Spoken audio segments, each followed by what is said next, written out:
ไฟเอาได้ดีงามดีเลยเด้อวันนี้สิมาแห่น้าย่างไปไหมนะเพื่อนใหม่ของเฒ่าสุขสบายนางนับสีมื้อนี้มาทางพี่เด้อมาทางพี่เด้อได้ดีงามดีแล้วโอ้ยเพื่อนงามเลยเพื่อนขับเพื่อนคูนเพื่อนพาหังพามีเพื่อนอันนี้เพิ่นเอิ้นว่าเพื่อนเศรษฐีเงินคำเก่าหมื่นเด้อดีเด้อฉะนั้นจะว่าเป็นเพื่อนขับเพื่อนคูนเพื่อนพาหังพามีแท้เพื่อนอันนี้ถึงโศกถึงถึงกำลา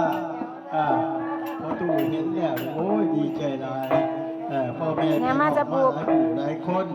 แล้วก็พากันมาแห่แหนแพนกังขนสิ่งขนของเพื่อว่ามาจะได้ขึ้นเพื่อนใหม่นี้เบิ่งน้ำกันว่าขึ้นเพื่อนใหม่เพื่อนจะเป็นงามแท้เพื่อนถึงโศกแท้อันนี้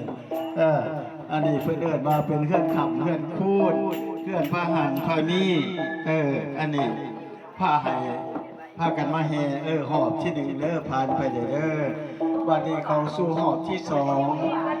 พากันเบิ่งคักว่าเพื่อนหลังนี่โอ้ยจบหลายงามหลายเพื่อนขับเพื่อนคูดเพื่อนพาหันพานี่อันนี้เห็นว่าเพื่อนเศรษฐีเป็นคำเก่าหมื่นเพิ่นว่าโอ้จบหลายงามหลายพ่อแม่พี่น้องมาคบหน้าคบตาเห็นเพลงกันมาแห่มาดีเพื่อขึ้นเลื่อนใหม่ของเฒ่าสุขสวัยนางนับสีมื้อนี้มื้อนี้เป็นมื้อสันวันดีมื้อสีวันสอบมื้อประกอบวันงามแท้ๆมื้อขับมื้อคูดมื้อพาหางพามีมื้ออันนี้แล้วเพิ่นเอิ้นว่าเป็นมื้อที่พาสิเป็นเศรษฐีเพื่อนหลังนี้จบเพื่อนงามแท้มากันมาเห็น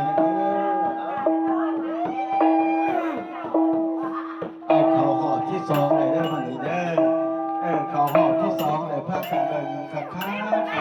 เจ้าพระปู่นี่ถือว่าขับและมาแต่เพื่อนหลังนี้โอ้เป็นเพื่อนขับเพื่อนคูนเพื่อนพาหันพามีอันนี้แหละเพื่อนมาเพื่อนจะเป็นหาเพื่อนหาข้ามมาลายเนาะ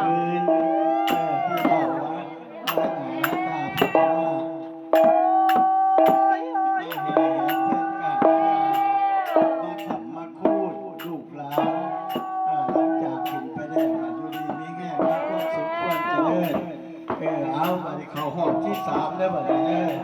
มาบัดนี้แล้วครับเชียร์เป็นถามอันนี้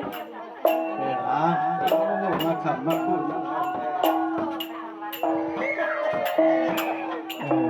เอาหอบที่สามเลยนี่เด้อตัดสินใจว่าเราหอบที่สามเลยเพราะว่าหอบที่สามนี่คือเกิดมาตัดสินใจเลย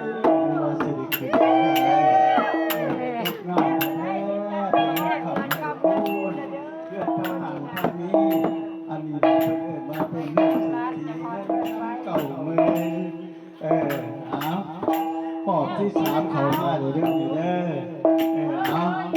แต่หอบที่สามแล้วพากันมายืนเจ้าของเรื่อง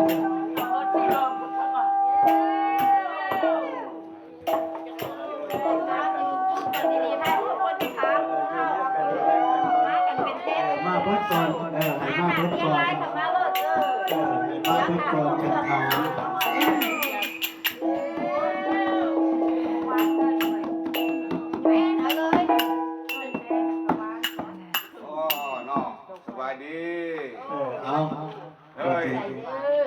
พวกท่านมาแต่ใส่ดอ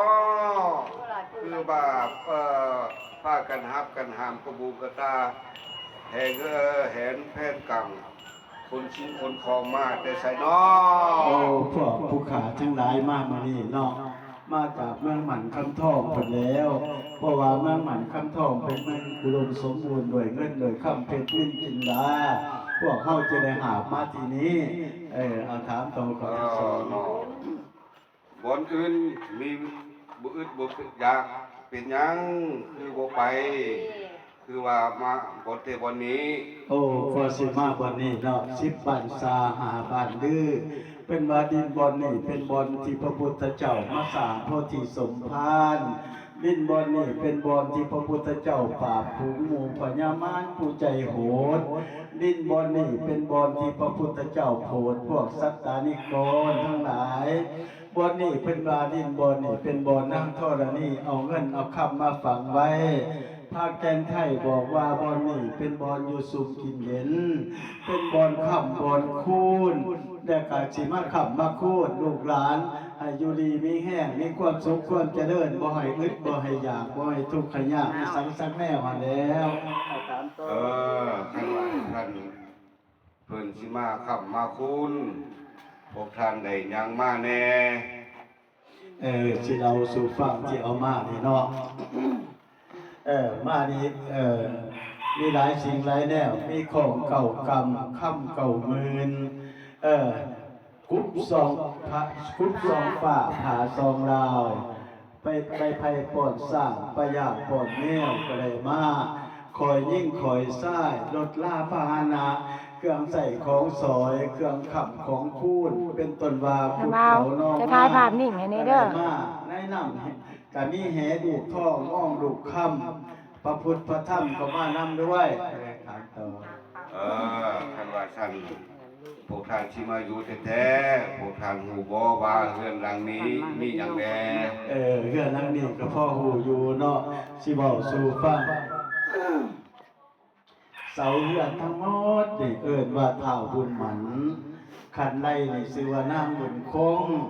ขางตรงชื่อว่าเท่าองค์อาจแป้นกาดชื่อว่าเท่าบุญเย็นฝาเส้นชื่อว่าเท่าสัตว์ซื่อลำสะย้อคือชื่อว่าเท่าคำแข็งไม่หนาแน่นชื่อว่าเท่าอรมัยอกไก่ชื่อว่าเท่าบุญโฮมป่านลมชื่อว่าเท่าบุญหนาหลังคาชื่อว่าเท่าปกป้องยกขึ้นแล้วงามต้องยอมชื่อว่าเท่าบุญหมันควรยืนเพื่อนหลังนี้ผู้ใดได้ขึ้นอยู่แล้วนอนกลางคืนก็ฝันดีมีโซ่นอนกลางเว้นโรคหายก็บ่มาเบียดเบียนอันนี้แล้วเพื่อนเอิ้นว่าเพื่อนพระอินทร์พระพรหมมาตกมาแต่งเพื่อนพญาแถนแบกมาให้เป็นมูลผู้ใดได้ขึ้นอยู่แล้วไม่แต่ขำแต่คูนมูลหมั่งงัวควายอ่างเต็มข้อข้าวเปลือกข้าวสารเต็มสางเต็มเหล้าเลี้ยงลูกเต้าได้ยืนสูงกินเย็นเพื่อนหลังนี้ผู้ใดได้ขึ้นอยู่แล้วก็บ่ได้มาเห็นเบ้นก็บ่ได้มาใกล้เฮ็ดค้าเฮ็ดขายหาเงินหาคำก็มีแต่ได้กับได้มีแต่ดีกับดีอันนี้แล้วเพิ่นเอิ้นว่าเพื่อนเศรษฐีเงินคำ90,000เป็นพอสิ้นชะตาของเจ้าวาสนานำทรงเจ้าต้องลงฝนตกลงแต่หน้าลุ่มแท้หนอเจ้าต้องลองทองคำอันนั้นค่ะอันล้ำค่าเพื่อนหลังนี้เป็นเพื่อนขับเพื่อนคูนเพื่อนพระห่างพระมีเพื่อนอยู่ดีมีสุขถ้าผู้ใดบุญหลายจึงสิพ่อบุญน้อยสิบ่เห็นเจ้าเอ้ยต่อไปอันนั้นสมมาขันใดเนาะจะกล่าวสาธุนะโมตัสสะภะคะวะโตอะระหะโตสัมมาสัมพุทธัสสะนะโมตัสสะภะคะวะโตอะระหะโตสัมมาสัมพุทธัสสะและฝ่ายเด้อสมมาก่อนนะโมตัสสะภะคะวะโตอะระหะโตสัมมาสัมพุทธัสสะไปหน่อยก่อนโสภะคะวะเสาไข่สีเสาญาติสวัสดีลาโภนะโมพุทธายะทุติยัมปีเสาไข่สีเสาญาติสวัสดีลาโภนะโมพุทธายะตาติยัมปีอิติปิโสภะคะวะเสาไข่สีเสาญาติสวัสดีลาโภนะโมพุทธายะเจ้าผู้บันไดแก้วขาคอทองเที่ยวถึงยาสุมีกำเบนบาดทาตีนส่วนเจ้ายิ่งซ้ายขึ้นถูไถเอาตีนไตอย่าให้เป็นบาปต้องน้ำของทางตีนเจ้าผู้จูบูหนาบุตตาบ่มีพอคำเอ๋ยมีแต่แม่เป็นผู้เลี้ยงซุ่มเจ้าก็อยู่เย็นอย่าให้มีเข็นของพุ่นปองเลี้ยงลูกซอยนะเด้อยามเมื่อเด็กนมน้อยเที่ยวขึ้นพองลง อย่าได้หลงผาดพังวางมือพลาดมืนย่ามมือหัวแตกเล่าวขาห่างให้เบิ่งหลานเนี่ยเด้อย่ามมือโจรมันขึ้นทั้งเฮือนให้เจ้าใดหนีเด้อให้เจ้าห้องเรียกเอิ้นเจ้าของเฮือนนั่นให้ตื่นมายามเมื่อเงินคำแก้วรู้ลังไหลมาให้เจ้าแดนลัดตอดเอามาเข้าสู่เฮือนเนี่ยเด้อใส่โยใส่โย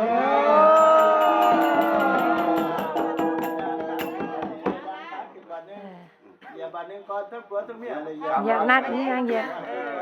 ทาง หลังที่หรือจัง อยากให้คือบ่คางน่ะดูเลย เออเอาเหยียบคันนึงอันเนี้ยทั้งผัวทั้งเมียก่อนจะเข้าขึ้นได้เหยียบก่อนเหยียบคันที่หนึ่งนี่เนาะเรื่องด่าเดินเข่ามาโหเอาเหยียบคันสอง โมนี่ขอขึ้นไปถ่ายรูปได้บ่ เอาเหยียบคันสอง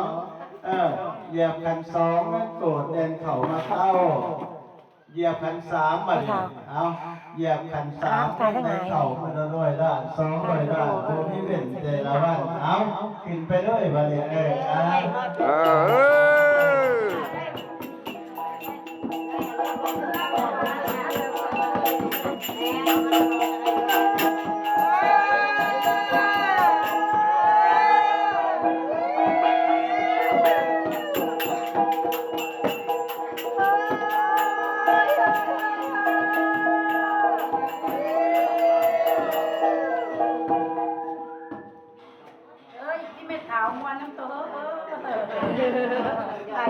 นี่ว่าสิโหได้ยังไปรอดเสยพ่อแหกแต่กระโปรงเก็บเข้ามาเลย